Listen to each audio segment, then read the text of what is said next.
pemirsa cerita selebriti Badar TV. Apa kabarnya nih? Semoga pemirsa semua sehat-sehat selalu ya. Nah, sambil menemani aktivitas pemirsa semua selama 30 menit ke depan, cerita selebriti bakal kasih info-info dari dunia selebriti tanah air. Dan pastinya no gosip. Kira-kira pada episode hari ini ada berita dari siapa aja ya pemirsa? Nah, pemirsa mau tahu? Ini dia berita selengkapnya.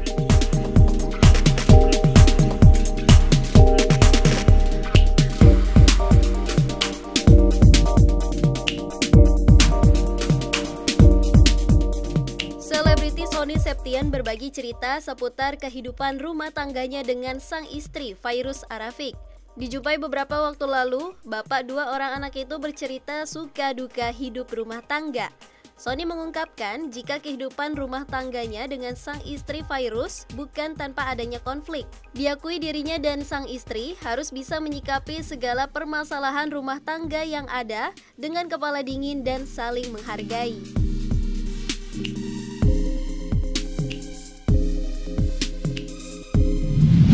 Yang diharapkan dari suami kan ya realitanya ya rekening care, suami care, skincare.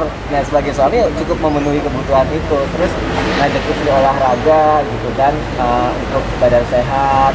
Kalau misalnya badan bagus ya itu bonus gitu kan. Jadi ngelakuin itu aja. Jadi mungkin kalau misalnya ternyata teman-teman merasa atau menilai seperti itu ya alhamdulillah. Nggak tahu ya, itu teman-teman aja yang nilai. Tapi ke anak disiplin sejak dini itu wajib banget ya, karena si anak akan lebih mengenal banyak hal ketika kita menerapkan itu gitu kan. Jadi umur 1 sampai 6 tahun itu menjadikan anak itu sebagai raja. Tapi begitu 7 sampai 14 tahun kita harus ngasih pendidikan, ngasih kedisiplinan. Nah, disitulah aku mulai kasih pendidikan dan kedisiplinan sama anak gitu. Kalau untuk istri ya memang sudah sejatinya kan, kalau misalnya seorang suami menafkahi atau segala macam, jadi itu yang memang harus dilakukan gitu. Jadi kita lebih banyak sharing sih dalam rumah tangga. Misalnya aku kurangnya apa, Fairuz kurangnya apa, kita omongin. Jadi biar nanti akhirnya nggak berlarut-larut gitu kan. Terus untuk anak baiknya bagaimana gitu kan, apalagi kan ini aku hal yang baru banget, tiba-tiba punya anak umurnya sudah besar atau segala macam. Kayak awalnya masih terkaget-kaget, jadi kita tetap belajar terus sih untuk masalah rumah tangga. Kalau ya pasti pernah ya kayak gitu, karena kan apalagi kalau laki-laki biasanya lebih disiplin, lebih tegas. Kalau perempuan kan lebih pakai perasaan gitu ya. Kalau misalnya aku lagi menerapkan kedisiplinan sama anak, kadang-kadang Fairuz masih suka jangan dikasihan, tapi itu sih kayak nggak bisa, memang harus kayak gitu. Karena kalau misalnya enggak, anak nanti akan terbuai gitu kan. Nah, kadang hal-hal yang kayak gitu, misalnya aku ngasih tahu apa ya contohnya, yuk semua makan, sekolah semua tepat waktu gitu kan. Kalau anak-anak, kalau Fairuz kan udah nanti aja kan nggak bisa, ini semua harus lebih disiplin dan segala macam. Jadi kadang hal-hal kayak gitu yang bikin selisih paham. Tapi ya kadang kita nyari jalan keluarnya. Karena kalau nggak kayak gitu, kita nggak akan pernah tahu yang mana yang benar, mana yang salah. Karena kita pun masih belajar kan sebenarnya. Oke. Fairuz, ayo kita dengarkan dari sudut pandang Ustadz gitu kan. Kalau Ustadz guru-guru bilangnya udah jangan pernah mempermasalahkan apa dan kenapa ini semua terjadi. Kalau misalnya kita masih mempermasalahkan itu, yang ada kalian akan berantem, kalian akan menyesali diri, terus merasa kalau aduh kok hidup ya adil gitu. Tapi jalanin aja, karena ini semua adalah rahasia Allah. Insya Allah udah punya tabungan lagi. Kalau itu punya tabungan nanti di surga nanti. Kalau itu dari sisi agama. Tapi kalau dari sisi yang orang yang berpengalaman dalam bidang rumah tangga, ya ini namanya dinamika hidup gitu kan. Jadi memang harus dilewati, senang, susah, apa segala macam. Jadi lebih banyak menemuin Fairuz sama orang-orang yang pintar gitu dalam segala hal. Karena akhirnya kita kan memang butuh belajar, balik lagi ke arah situ sih. Kalau nenangin kita bisa nenangin, tapi kan kadang kita harus menenangin dengan cara yang apa, cara seperti apa gitu. Terus solusi itu yang paling susah. Karena kalau misalnya kita sendiri nenangin, solusinya apa, kita masih suka bingung gitu kan. Akhirnya kita butuhlah orang-orang yang akhirnya bisa kasih solusi terbaik. Lebih ke situ sih.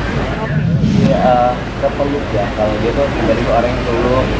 Fairuz tuh memang agak melankolis ya, dan dia sensitif banget, dia perasaannya tuh halus banget gitu kan. Jadi kalau hal-hal yang kayak gitu dia biasa nangis, terus dia selalu bilang baby makasih udah ada buat aku. Dia selalu bilang aku nggak tahu aku bagaimana kalau nggak ada kamu apa segala macam. Dia bilang seperti itu. Ya aku cuma bilang ya memang itulah suami istri kan, harus bisa menjadi support system gitu kan.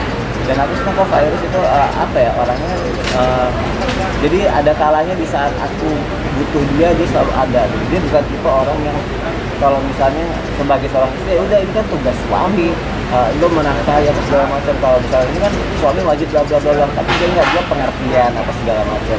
Aku ngasih bulanan, dia terima, nanti dia alihkan lagi uang bulanannya itu. Dia pintar untuk mengatur itu semua gitu. Dan memang rumah tangga seperti itu harus terjadi support system yang baik. Oke, siap. Belum tahu sih, kemarin planning mau nyari tempat apa segala macam, tapi nanti masih bakal diomongin lagi sih, karena yang penting mau pulang. Buat teman kemarin kita kangen banget Bali gitu kan, kangen banget Bali, cuma masih takut yang ngajak anak-anak naik pesawatnya segala macam, terus masih takut nanti di sana aman apa enggak, walaupun teman-teman udah banyak yang kesana gitu kan. Sebenarnya Bali itu kayak buat kita tuh apa ya, sesuatu yang ditunggu-tunggu banget, karena hamil di Bali, baby moon di Bali, setelah melahirkan di Bali, jadi kayak pengen balik lagi ke sana gitu di saat Ejas tuh udah mulai ngerti. Kalau dulu kan Ejas kan masih yang belum ngerti apa-apa, kalau sekarang kan dia udah ngerti main pasir, main di pantai, jadi kayak lucu banget kalau bisa ngajak dia ke pantai lagi.